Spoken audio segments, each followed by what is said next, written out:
ओम नमः शिवाय। इस तरह भगवान से प्रार्थना कर नाड़ी संधान पूर्वक पूर्ववत पूर्णाहुति होम पर्यंत कर्म का संपादन करके भूत शुद्धि करें। स्थिर तत्व, अस्थिर तत्व, शीत तत्व, उष्ण तत्व तथा व्यापकता एवं एकता रूप आकाश तत्व का भूत शुद्धि कर्म में चिंतन करें। यह चिंतन उन भूतों की शुद्धि के उद्देश्य से ही करना चाहिए। भूतों की ग्रंथियों का छेदन करके उनके अधिपतियों या अधिष्ठता देवताओं सहित उनके त्याग पूर्वक स्थिति योग के द्वारा उन्हें परम शिव में नियोजित करें। इस प्रकार शिष्य के शरीर का शोधन करके भावना द्वारा उसे दग्ध करें। फिर उसकी राख को भावना द्वारा ही अमृत कणों से आप्लावित करें। तदंतर उसमें आत्मा की स्थापना करके उसके विशुद्ध अद्वमय शरीर का निर्माण करें। उसमें पहले संपूर्ण अध्वों में व्यापक शुद्ध शांतिता कला का शिष्य के मस्तक पर न्यास करें। फिर शांति कला का मुख में, विद्या कला का गले से लेकर नाभि पर्यंत भाग में, प्रतिष्ठा कला का उससे नीचे के अंगों में चिंतन करें। तदंतर अपने बीजों सहित सूत्र मंत्र का न्यास करके संपूर्ण अंगों सहित शिष्य को शिष्य स्वरूप समझें। फिर उसके हृदय कमलों में महादेव जी का आह्वान करके पूजन करें।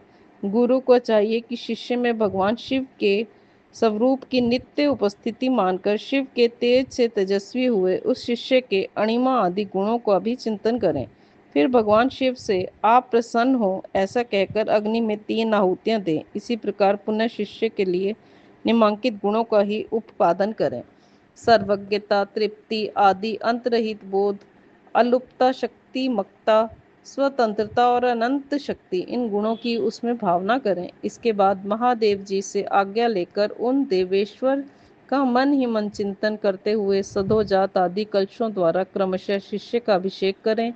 तदंतर शिष्य को अपने पास बिठाकर पूर्ववत शिव की अर्चना करके उनकी आज्ञा लें। उस शिष्य को शैवी विद्या का उपदेश करें। उस शैवी विद्या के आदि में ओंकार हो, वह उस ओंकार से ही संपुटित हो और उसके अंत में नमः लगा हुआ हो। वह विद्या शिव और शक्ति दोनों से संयुक्त हो, यथा ओम ओम नमः शिवाय, ओम नमः। इस तरह शक्ति विद्या का भी उपदेश करें, यथा ओम ओम नमः शिवाय, ओम नमः। इन विद्याओं के साथ ऋषि, छंद, देवता, शिवा और शिव की शिव रूपता, आवरण पूजा तथा शिव संबंधी आसनों का भी उपदेश दें। तत्पश्चात देवेश्वर शिव का पुनः पूजन करके कहें, भगवान मैंने जो कुछ किया है वह सब आप सुकृत रूप कर दें। इस तरह भगवान शिव से यह निवेदन करना चाहिए। तदंतर शिष्य सहित गुरु पृथ्वी पर दंड की भांति गिरकर महादेव जी को प्रणाम करे। प्रणाम के अनंतर उस मंडल से और अग्नि से भी उनका विसर्जन कर दे। इसके बाद समस्त पूजनीय सदस्यों का क्रमशः पूजन करना चाहिए। सदस्यों और रीतिजवों की अपने वैभव के अनुसार सेवा करनी चाहिए। साधक यदि अपना कल्याण चाहे तो धन खर्च करने में कंजूसी ना करे।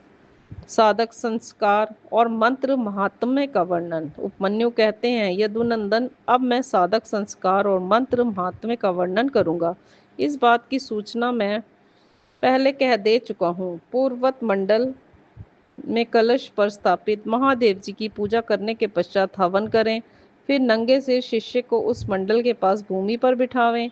पूर्ण आहुति होम पर्यंत सब कार्य पूर्ववत करके मूल मंत्र में से 100 आहुतियां दें। श्रेष्ठ गुरु कलशों से मूल मंत्र के उच्चारण पूर्वक तर्पण करके संदीपन कर्म करे। फिर वह क्रमशः पूर्वोक्त कर्मों का संपादन करके अभिषेक करें। तत्पश्चात गुरु शिष्य को उत्तम मंत्र दे। महाविद्योपदेशांत सब कार्य विस्तार पूर्वक संपादित करके पुष्प युक्त जल से शिष्य के हाथ पर शैवी विद्या को समर्पित करें और इस प्रकार कहें, तवे ही काम में कयो सर्व सिद्धि फल प्रद भव भव तवेश महामंत्र प्रसादत परमेष्ठिनी सौम्य। यह महामंत्र परमेश्वर शिव के कृपा प्रसाद से तुम्हारे लिए अहलौकिक तथा पारलौकिक संपूर्ण सिद्धियों के फल को देने वाला हो।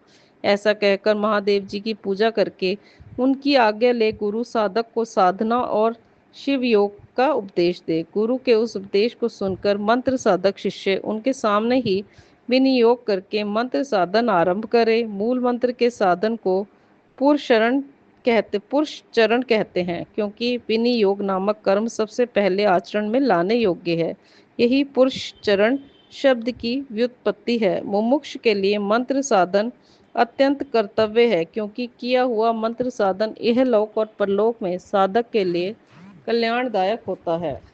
शुभ दिन और शुभ देश में निर्दोष समय में दांत और नख साफ करके अच्छी तरह स्नान करें और पूर्वकालिक कृत्य पूर्ण करके यथा प्राप्त गंध पुष्पमाला तथा आभूषणों से अलंकृत हो, सिर पर पगड़ी रख दुपट्टा ओढ़ पूर्णतः श्वेत वस्त्र धारण कर देवालय में, घर में या किसी और पवित्र तथा मनोहर देश में पहले से अभ्यास में लाए गए सुखासन में बैठकर शिव शास्त्रोक्त पद्धति के अनुसार अपने शरीर को शिवरूप बनाएं।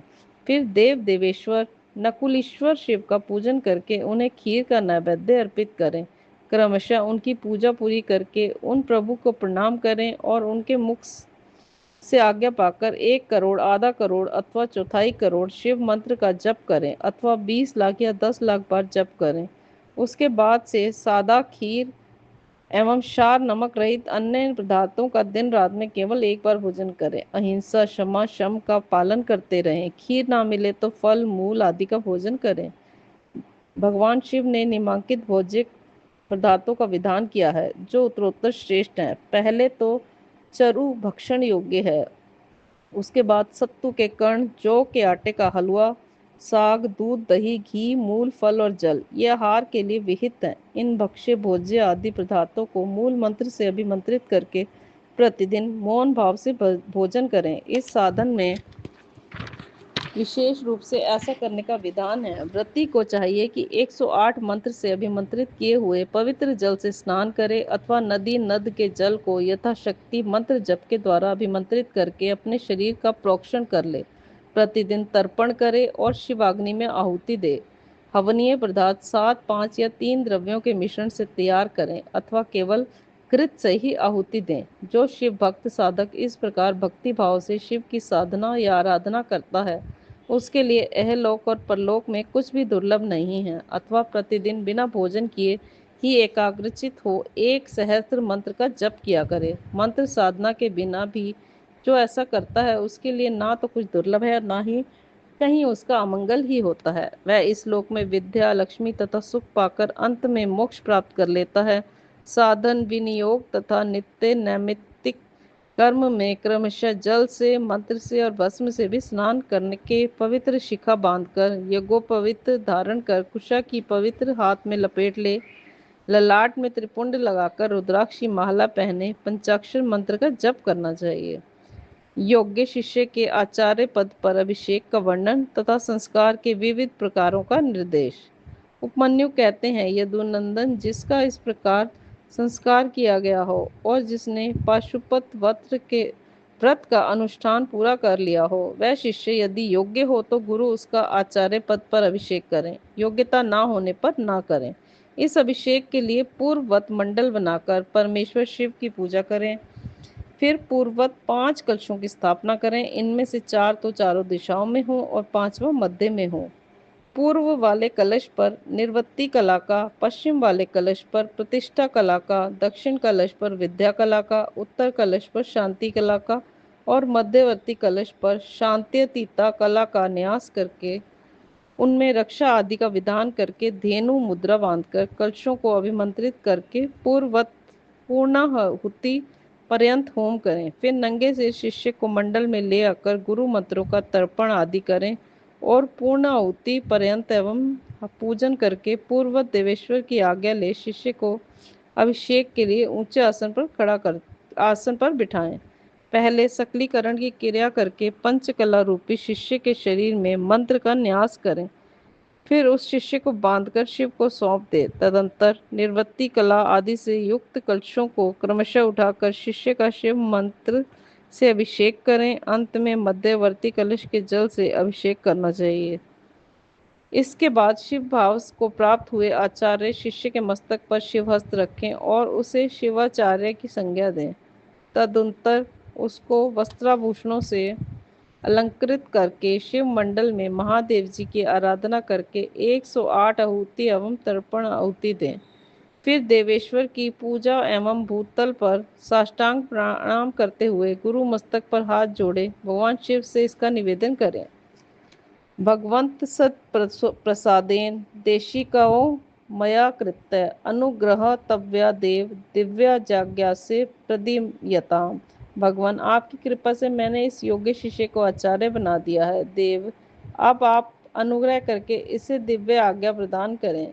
इस प्रकार कहकर गुरु शिष्य के समय के साथ पुनः शिव को प्रणाम करें और दिव्य शिव शास्त्र का शिव की ही भांति पूजन करें। इसके बाद शिव की आज्ञा लेकर आचार्य अपने उस शिष्य को अपने दोनों हाथों से शिव संबंधी ज्ञान की पुस्तक प्रदान करे। वह उस शिवागम विद्या को मस्तक पर रखकर फिर उसे विद्यासन पर रखे और यथोचित रीति से प्रणाम करके उसकी पूजा करे। तदंतर गुरु उसे राज्यचित चिन्ह प्रदान करें, क्योंकि आचार्य पदवी को प्राप्त हुआ पुरुष राज्य पाने के भी योग्य है। तत्पश्चात गुरु उसे पूर्वाचार्यों द्वारा आचरित शिवाशास्त्रोक्त आचार का अनुशासन करे, जिसमें सब लोकों में समान समान होता है। आचार्य पदवी को प्राप्त हुआ पुरुष शिवाशास्त्रोक्त लक्षणों के अनुसार यत्न पूर्वक शिष्यों की परीक्षा करके उनका संस्कार करने के अनंतर उन्हें शिव ज्ञान का उपदेश दें। इस प्रकार वह बिना किसी आयास के शौच, क्षमा, दया, अस्पृह तथा अनुसूया आदि गुणों का यत्न पूर्वक अपने भीतर संग्रहण करें। इस प्रकार उस शिष्य को आदेश देकर मंडल से शिव का, शिव कलशों का तथा अग्नि आदि का विसर्जन करके वह सदस्यों को भी पूजन करे, अथवा अपने गणों सहित गुरु एक साथ ही सब संस्कार करें। जहाँ 2 या 3 संस्कारों का प्रयोग करना हो, वहाँ के लिए विधि का उपदेश किया जाता है। वहाँ आदि में ही अद्व शुद्धि प्रकरण में कहे अनुसार कलशों की स्थापना करें। अभिषेक के सिवा समयाचर दीक्षा के सब कर्म करके शिव का पूजन एवं अद्व शोधन करें। अद्व शुद्धि हो जाने पर फिर महादेव जी की पूजन करें। इसके बाद हवन और मंत्र तर्पण करके दीपन कर्म करें और महेश्वर की आज्ञा ले शिष्य के साथ मंत्र समर्पण पूर्वक का शेष कार्य करें, अथवा संपूर्ण मंत्र संस्कार का क्रमशः अनुचिंतन करके गुरु अभिषेक पर्यंत अद्व शुद्धि का कार्य संपन्न करें। वहाँ शांतियुता आदि कलाओं के लिए जिस विधि का अनुष्ठान किया गया है, वह सारा विधान तीनों तत्वों की शुद्धि के लिए भी कर्तव्य है। शिव तत्व, विद्या तत्व और आत्म तत्व, ये 3 तत्व बड़े कहे गए हैं। शक्ति में पहला शिव का, फिर विद्या का और उसके बाद उसकी आत्मा का आविर्भाव हुआ है। शिव से शांतितात्वा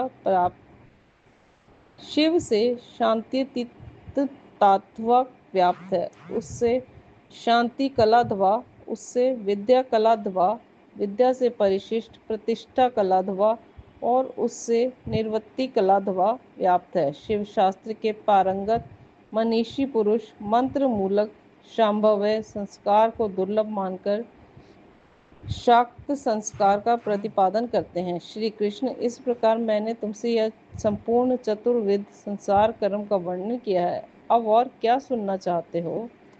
अंतर्याग अथवा मानसिक पूजा विधि का वर्णन। तदंतर श्री कृष्ण के पूछने पर नित्य नैमित्तिक कर्म तथा न्यास का वर्णन करने के पश्चात उपमन्यु बोले, अब मैं पूजा के विधान का संक्षेप में वर्णन करता हूँ। इसे शिव शास्त्र शिव ने शिवा के प्रति कहा है।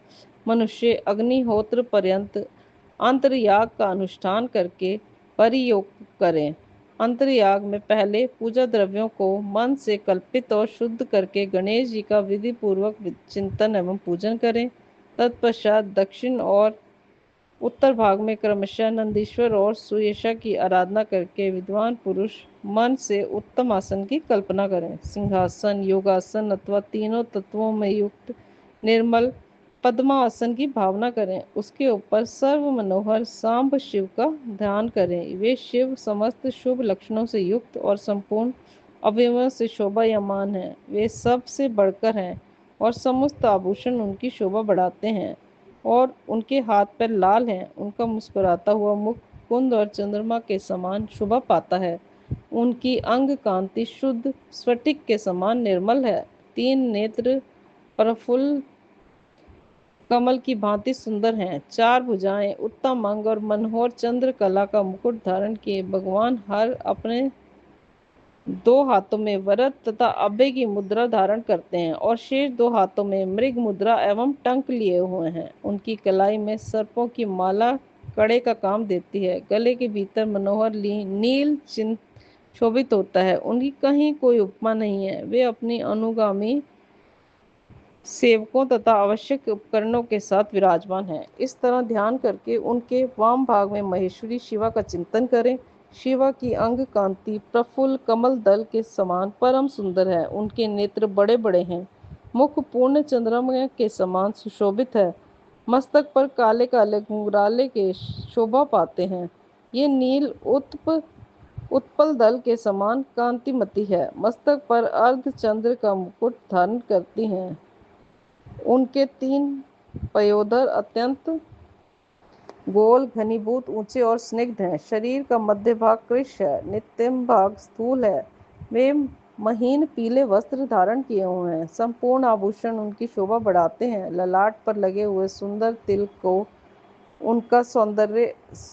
से उनका सौंदर्य और खिल उठा है। विचित्र फूलों की माला से गुंबित केश पाश उनकी शोभा बढ़ाते हैं। उनकी आकृति पर सब ओर से सुंदर और सुडौल है। मुख लज्जा से कुछ कुछ झुका है। वे दाहिने हाथ में शोभाशाली सुवर्णमय कमल धारण किए हुए हैं और दूसरे हाथ को दंड की भांति सिंहासन पर रखकर उसका सहारा ले उस महान आसन पर बैठी हुई हैं। शिवा देवी समस्त पाशों का शुभ छेदन करने वाली साक्षात सच्चिदानंद सब रूपिणी है। इस प्रकार महादेव और महादेवी का ध्यान करके शुभ एवं श्रेष्ठ आसन पर संपूर्ण उच्चारों से युक्त भावमय पुष्पों द्वारा उनका पूजन करें अथवा उपयुक्त वर्णन के अनुसार प्रभु शिव की एक मूर्ति बनवा लें। उसका नाम शिव या सदाशिव हो। दूसरी मूर्ति शिवा की होनी चाहिए। उसका नाम माहेश्वरी षड्विंशिका अथवा श्री कृष्ण हो। फिर अपने ही शरीर के भांति मूर्ति में मंत्र न्यास आदि करके उस मूर्ति में असत से परे पूर्तिमान परम शिव का ध्यान करें। इसके बाद ब्रह्मा पूजन के ही क्रम से मन से पूजा संपादित करें। तत्पश्चात समिधा और घी आदि से नाभि में होम की भावना करें। तदनंतर भूमध्य में शुद्ध दीप शिखा के समान आकार वाले ज्योतिर्मय शिव का ध्यान करें। इस प्रकार अपने अंग में अथवा स्वतंत्र विग्रह में शुभ ध्यान योग के द्वारा अग्नि में होम पर्यंत सारा पूजन करना चाहिए।